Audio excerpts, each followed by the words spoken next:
குருவே சரணம். வணக்கம். நான் உங்கள் ஜோதிடர் கோவர்த்தன் பேசுகிறேன். இன்றைக்கி நம்ம பார்க்கக்கூடிய தலைப்பு வந்து அமாவாசை. அமாவாசையில் என்ன சார் ஸ்பெஷல்னு கேட்டிங்கன்னா, வருடத்தில் வந்து 3 மாதங்கள் வந்து ரொம்ப விசேஷமான மாதங்கள். குறிப்பாக அமாவாசைக்கு மட்டும்தான் நம்ம பார்க்க போகிறோம். வருடத்தில் வந்து 3 அமாவாசை வந்து சிறப்புன்னு சொல்கிறீங்களே, அப்போ எந்தெந்த அமாவாசைன்னு பார்த்தீங்கன்னா, ஃபஸ்ட்டு எடுத்துக்கோன்னே சித்திரை அமாவாசை. சித்திரை மாதத்தில் வரக்கூடிய அமாவாசை ரொம்ப விசேஷமான அமாவாசை. இது வந்து ஒரு இது. ரெண்டாவது பார்த்தீங்கன்னா ஆடி மாதம் வரக்கூடிய அமாவாசை. ஓகே, இதுக்கப்புறம் வந்து தை மாதம் வரக்கூடிய அமாவாசை. இந்த 3 இதுக்கும் பார்த்தீங்கன்னா பயங்கர பவர்ஃபுல். மாந்திரிய ரீதியாக சரி, இல்லை நீங்கள் வந்து கழிப்பு முறைகள் கழிக்கக்கூடிய ஒரு மெத்தட் இதனாலும் சரி, ஏதோ சம்திங் அவுட் ஆஃப் த இதில் சயின்ஸ் இல்லாமல் மற்ற இதில் வந்து ஆன்மீக ரீதியாகவும் சரி, மாந்திரிய ரீதியாகவும் சரி, தாந்திரிய ரீதியாகவும் சரி, எல்லா ரீதியாகவும் பார்த்தீங்கன்னா அந்த அமாவாசையை வந்து எப்பவுமே சிறப்பு, பெஸ்ட்டு. இப்போ வந்து என்னென்னா வரக்கூடிய ஆடி அமாவாசை 4/8/2024 அன்னைக்கு வந்து ஞாயிற்றுக்கிழமை வருது. ஆரம்பிக்கிறது வந்து சனிக்கிழமை ஈவினிங் வந்து ஒரு 5 மணிக்கு ஆரம்பிக்குது. 4:46 48 ஆரம்பிக்குது எங்கள் ஏரியாவில், தேனியில். மற்ற சென்னையில் போத்தேன்னா ஒரு 2 நிமிஷம் 5 நிமிஷம் டிஃப்ரெண்ட் தான் வரும், வேறு இது இல்லை. ஒரு 5 மணின்னு வச்சுங்க. சனிக்கிழமை ஈவினிங் 5 மணியிலேருந்து ஞாயிற்றுக்கிழமை ஈவினிங் ஒரு 4 மணி வரைக்கும் அமாவாசை இருக்குது. என்ன சார் இந்த அமாவாசையில் விசேஷம் அப்படின்னு கேட்டிங்கன்னா, கண்டிப்பாக உண்டு. இந்த வருடத்தோட ஆடி அமாவாசைக்கு வந்து பயங்கர ஸ்பெஷல் பவர். இது வந்து என்னென்னா, நாங்கள் வந்து ஒரு சில விஷயங்களுக்காண்டி வந்து யோசிப்போம். அப்போ வந்து என்னென்னா, அந்த இதுக்கு வந்து ஒரு சில விஷயங்களுக்கு வந்து பண்ணுவோம் மாந்திரிய ரீதியாக. அப்புறம் ஜோதிட ரீதியாகவும் பார்ப்போம், பரிகாரம் பண்ணுறதுக்கு அந்த மாதிரிலாம் பார்ப்போம். இந்த வருடத்தில் வரக்கூடிய ஆடி அமாவாசைங்கிறது வந்து என்னென்னா பயங்கர பவர்ஃபுல். எப்போவுமே வந்து இந்த மாதிரி இது வந்து எப்போ வரும்னா, ஒரு 10 வருஷத்துக்கு ஒரு வாட்டி, 5 வருஷத்துக்கு ஒரு வாட்டி, அந்த மாதிரி வரக்கூடிய ஒரு பேட்டர்ன். இப்போ வந்து என்னென்னா, இப்போ என்ன விஷயம்னா, சர்வ தோஷத்தை நீக்கக்கூடிய வல்லமை வந்து இந்த ஆடி அமாவாசைக்கு உண்டு. அப்போ சர்வ தோஷத்தை வந்து நீக்கணும். கல்யாணம் ஆகிறவங்களுக்கு கல்யாணம் ஆக வைக்கணும். அப்புறம் வந்து குழந்தை இல்லாத தம்பதிகளுக்கு வந்து குழந்தை பிறக்க வைக்கணும். அதுக்கப்புறம் வந்து இன்னும் நிறைய உண்டு. அந்த எல்லா சர்வதோஷமும் வந்து நீங்கள் வந்து ஒரு இடத்துல போய் நீராடிட்டு வந்தாலே போதும். அவ்வளோதான், சிம்பிள். அதாவது புனித நதிகள்னு சொல்லிட்டு ஒரு வந்து நதிகளோட லிஸ்ட் இருக்குது. இந்தியாவில் புனித நதிகளோட லிஸ்ட் எடுத்ததுன்னா வெறும் 7 நதிகள் தான் உண்டு. என்ன சார் இப்படிலாம் சொல்கிறீங்க? எங்கள் ஊரில் வந்து வைகடாம் ஓடிட்டுருக்கு. அப்புறம் வந்து திருநெல்வேலி பக்கம் வந்து மணிமுத்தாறு அந்த இதில் ஓடிட்டுருக்கு. பாபநாசம் இது இருக்குது, எல்லாமே இருக்குன்னா என்ன 7 நதின்னு சொல்கிறீங்கன்னா, உண்மையிலே வந்து 7 நதி மட்டும்தான் உண்டு, புண்ணிய நதிகள். அதுலேருந்து பிறக்கக்கூடிய கிளை நதிகளுக்கு தான் வந்து நிறைய உண்டு.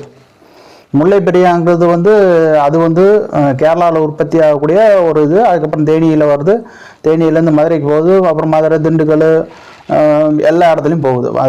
அது இது இல்லை. ஆனால் அந்த நதிக்கு வந்து என்னென்னா தோஷத்தை நீக்கக்கூடிய பவர் கிடையாது. அதுதான் ஒரு விசேஷம்.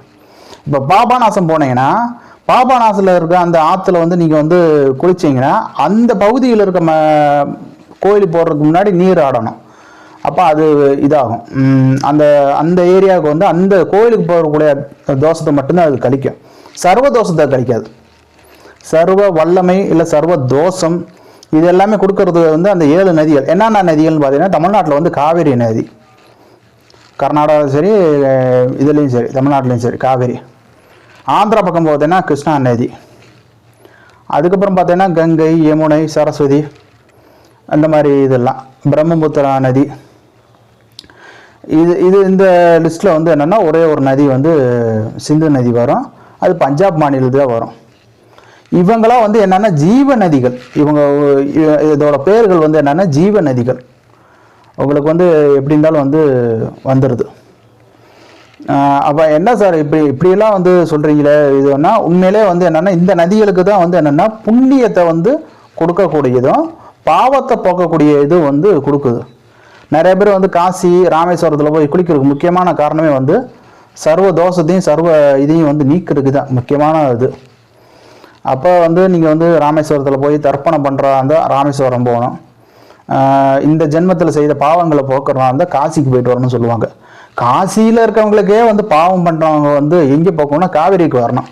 அந்த அளவுக்கு வந்து நம்ம வந்து புண்ணியம் பண்ணியிருக்கோம். நம்ம தமிழ்நாட்டில் வந்து காவேரி நதி ஓடுறதுக்கு புண்ணியம் பண்ணியிருக்கோம். இப்போ நான் சொன்ன அந்த டேட்டில் 4/8/2024 அன்னைக்கு வந்து ஞாயிற்றுக்கிழமை வருது. நீங்கள் ஞாயிற்றுக்கிழமை, நீங்கள் சனிக்கிழமை கூட எங்கேயா போய் இது பண்ணிங்க, எங்கேயா போய் ஸ்டே பண்ணிங்க, இது பண்ணிங்க. காவேரி நதி ஓரத்தில் வந்து நீங்கள் குளிக்கணும், காவேரி நதியில் குளிக்கணும். இப்போ வந்து இது என்னென்னா ஒகேனக்கல்லில் இருக்கவங்களுக்கு வந்து பிரச்சனை இல்லை.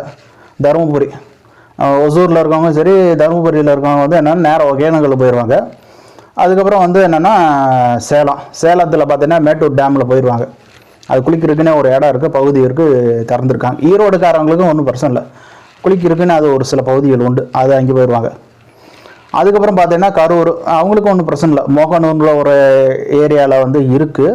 அது இல்லாமல் வந்து இருக்குது அவங்களுக்கு வந்து என்னென்னா அமராவதி நதியும் காவேரி நதியும் ஒன்றா இணைகிற இடம் தான் மோகனூர்னு அந்த ஏரியா வரும். அங்கே வந்து ஒன்றும் பிரச்சனை இல்லை, அவங்க பார்த்துக்குவாங்க. பரமத்தி வேலூரில் வந்து போனீங்கன்னா நீங்கள் காவேரி நதியோட டேரெக்டாக வந்து குளிக்கலாம். பரமத்தி வேலூர் இது வந்து நாமக்கல் மாவட்டம், பட்டு கரூருக்கு தான் ரொம்ப பக்கம். இது அவங்க அது லோக்கலில் இருக்கவங்களுக்கு தெரியும். அதுக்கப்புறம் பார்த்தீங்கன்னா டேரெக்டாக வந்து அந்த நதி வந்து அந்த கரூர்லேருந்து டேரெக்டாக வந்து திருச்சிக்கு வந்துடுது. இப்போ திருச்சியில் தான் ஒரு சின்ன ஒரு குட்டி இது. இப்போ வந்து என்னென்னா திருச்சியில் இருக்க வரைக்கும் என்னென்னா அங்கேருந்து கிளை நதிகள் நிறைய பறக்குது. நீங்கள் குளிக்கிறத வந்து கண்டிப்பாக காவேரி நதியில் தான் குளிக்கணும். கொள்ளிட ஆற்றில் வந்து நீங்கள் குளிச்சுட்டு தோஷம் போகாது, இது நிறைய பேர் சொல்ல மாட்டாங்க. கொள்ளிட ஆறுங்கிறது அதோட கிளை நதி தான், ஆனால் அதுக்கு அந்த பவர் கிடையாது. முழு காவேரி நதி வந்து கடலில் கலக்கிற இடம் வரைக்குமே போகக்கூடிய அந்த நதியில் வந்து குளிக்கணும். ஏதாவது ஒரு இடம் சம்திங் எதுனாலும் சரி, அந்த காவேரி நதி வந்து போய் கலக்கக்கூடிய இடம் தான் வந்து பூம்புகார். நீங்கள் வந்து கொள்ளிட ஆற்றுல குளிக்கக்கூடாது, காவேரி ஆற்றுல வந்து குளிக்கணும். அது எங்கன்னா திருச்சி ஸ்ரீரங்கத்தில் தான் வந்து அந்த இடத்துல வந்து பிரியுது. ஒரு பக்கம் வந்து கொள்ளிட ஆறு, இன்னொரு பக்கம் பார்த்தீங்கன்னா காவேரி ஆறு. காவேரி ஆறில் மட்டும் குளிச்சாதான் உங்களுக்கு சர்வ தோஷத்தையும் போக்கக்கூடிய வல்லமை உண்டு. ஏன்னா என்கிட்ட காசு இல்லை சார், நான் வந்து கழிப்பு கழிக்கிறதுக்கு பணம் இல்லை, யாகம் பண்ணுறதுக்கு பணம் இல்லை, தோஷம் கழிக்கிறதுக்கு ஒன்றுமே இல்லை, நான் வந்து ஒரு இது ஒன்றுமே இல்லை, இந்த சனிக்கிழமைக்கு வந்து நீங்கள் ஏற்பாடு பண்ணி திருச்சியோ சேலமோ எங்கேயோ ஒரு இடத்துல வந்து போய் தங்கி நீங்கள் ஸ்டே பண்ணிக்கோங்க. ஞாயிற்றுக்கிழமை விடியங்காலையில் வந்து ஒரு 6 மணி 7 மணிக்கெலாம் போய் குளிச்சுருங்க. சும்மா போய் தண்ணியில் 3 தடவை முங்கி எழுந்து வந்தாலே அந்த தோஷத்தை போக்கிறேன். நீங்கள் வந்து சோப் போட்டு ஆயில் போட்டு குளிக்கணும்னு அவசியம் இல்லை. அந்த தண்ணி வந்து நீங்கள் வந்து உங்கள் உடம்புல படணும். அதுதான் சொன்னேன், ஜீவ நதிகளில் குளிக்கும்போது தான் அந்த தோஷங்கள் வந்து நிவர்த்தி ஆகும். அப்போ வந்து இது எப்பவுமே வந்து விசேஷம். இந்த வருடத்தவங்களுக்கு வந்து ரொம்ப விசேஷம்.